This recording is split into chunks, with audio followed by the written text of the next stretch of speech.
Welcome, ladies and gentlemen, to Dragon's Edge, for I present to you our newest attraction.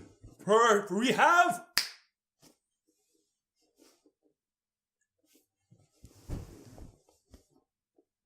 Mount Doom? No. Mount Everest? No. Mount Kilimanjaro? Although Lion King version, that is pretty nice. No. Mount Rushmore? Titanic. Way to go, asshole. Now we're going to die by freezing waters, only because there's not enough lifeboats, and it's only women and children first. Okay. No. I think I know what you're trying to do. May I? Yes. Here we go. I present to you Mount Nutmore.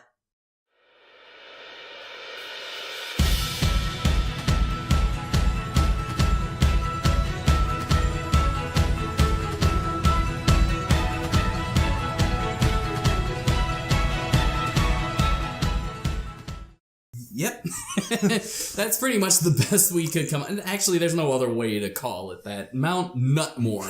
Yes. Or we could, we could call it the Nut Mountain, you know, after the Hokage Mountain in Naruto.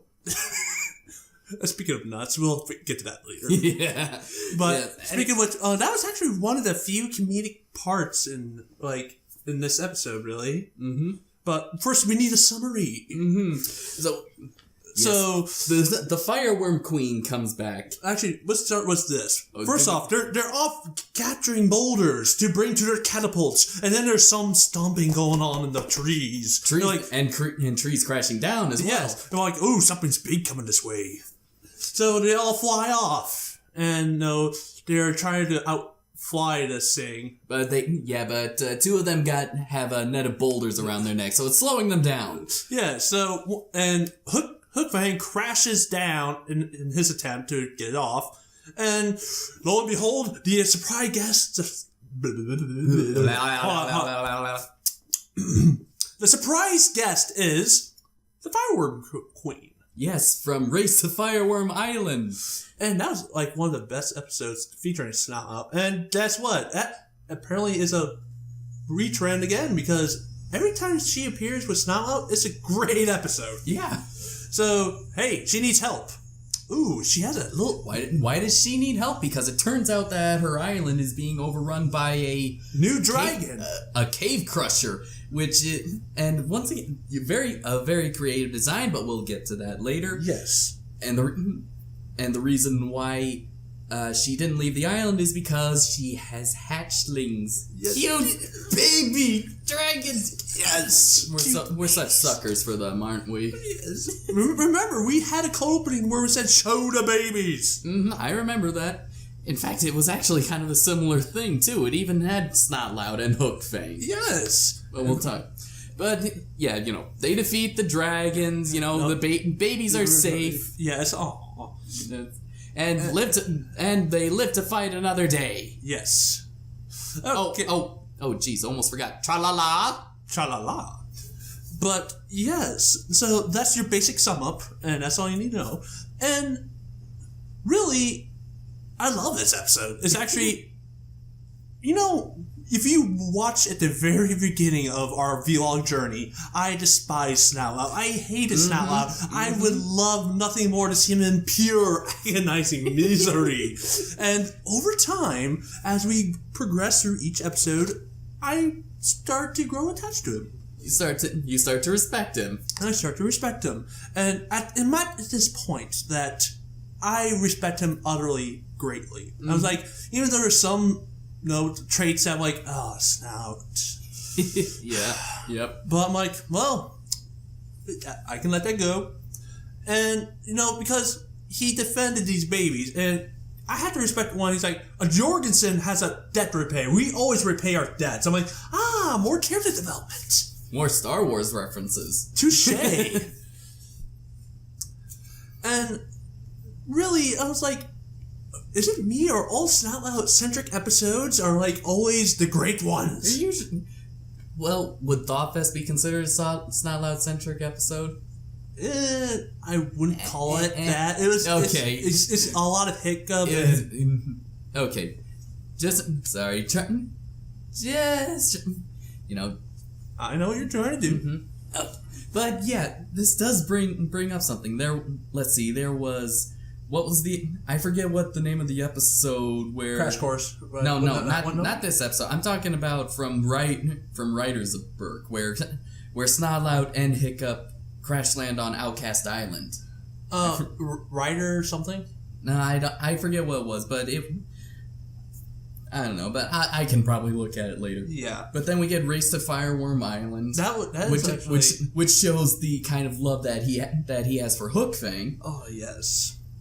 Let's see. Then it's kind of briefly with the next big sting. The next big sting. Yeah. Then we get Monstrous Nightmare. We get oh yeah, I forget what that episode. Total Nightmare. Total Nightmare. Total Nightmare. Which for some reason, okay.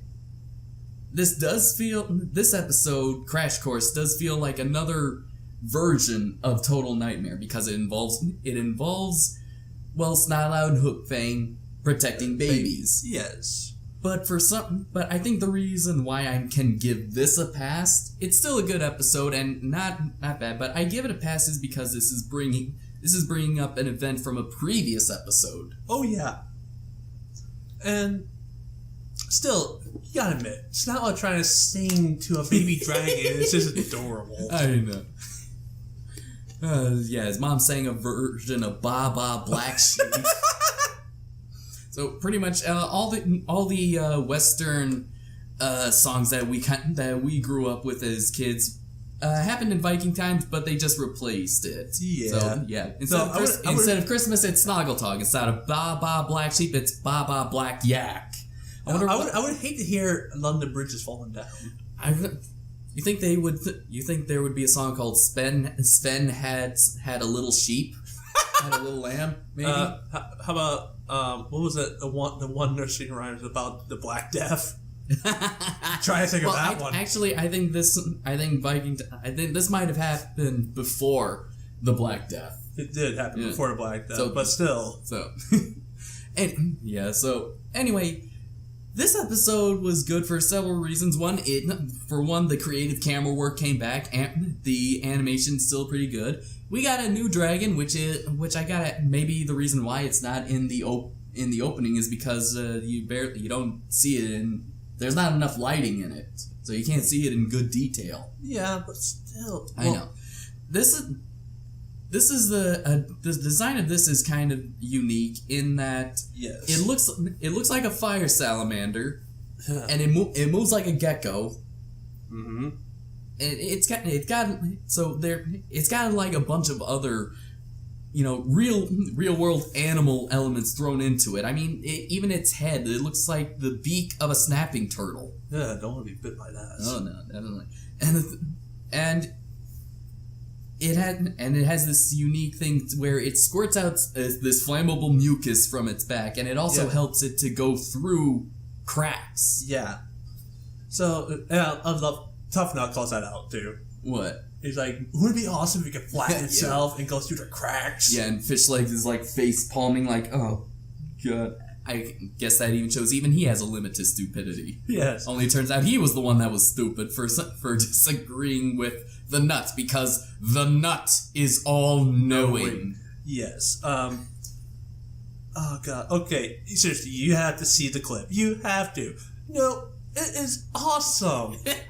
Seriously, I really think there has to be more episodes with the twins, mostly because T.J. Miller.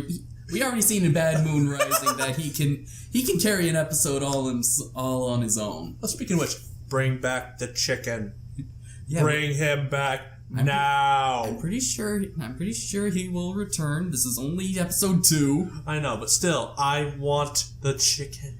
How about bring the chicken in for movie 3? In fact, bring everyone from this series into movie 3 so that can be the best finale. That is the best finale to end this. But, okay, I've said that. Let's just get back to this right here. Yes. But, Dragon design is great, and great comedic work with Tough Nut and Rough Nut creating Mount Nutmore, and and eventually they have a ballad of Snout. A ballad of Snot? Yeah, remember? It's like, yeah. What is that? Snot.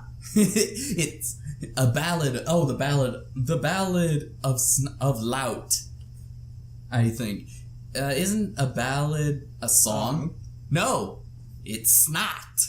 Yes. Oh my god. Mm-hmm. But yeah, anyway, the reason why the Queen pretty much asked, I guess we could say, asked for help from Hookfang is because they needed both their firepower to pretty much dry up the cave crasher. Yeah. Because it produces that the flammable mucus, and apparently when it's dehydrated, it can't fire anymore. It doesn't produce fire anymore, and it can't make that mucus. Yeah. Oh, this was a very tough dragon, and definitely a new one that kind of allowed them to try to rethink. Okay, another thing that you have to think about is it's almost similar to Imperfect Harmony. The butterfly dragon. Oh yeah, that one. Where a new dragon appears out and it's totally different, and oddly enough, both have Hookfang. That Hookfang could have broken out that amber, but I know. We've already established that. But the fact of the matter is that they both dragons eat dragons. This one wants to eat baby dragons, though. We saw it lick its mouth. I was like, oh, but then again, that too occurs in nature. It is a thing of nature, and I'm like, oh man, I don't want to. Sad but true. Sorry, everyone, but reality is not pretty. Yeah. There are researchers who do this. Mm-hmm. There are snakes who eat eggs. Babies in them, including. Yeah, but anyway, I really got nothing left. It was kind of nice. It was nice to see that Snotlout wasn't his usual boasting self. He was still mature. Yeah. Though I kind of find it entertaining. It's like, maybe you two can go fight him. I'm like, okay. Yeah, but still had that moment of cowardice. Protect number one. That's me. Yeah.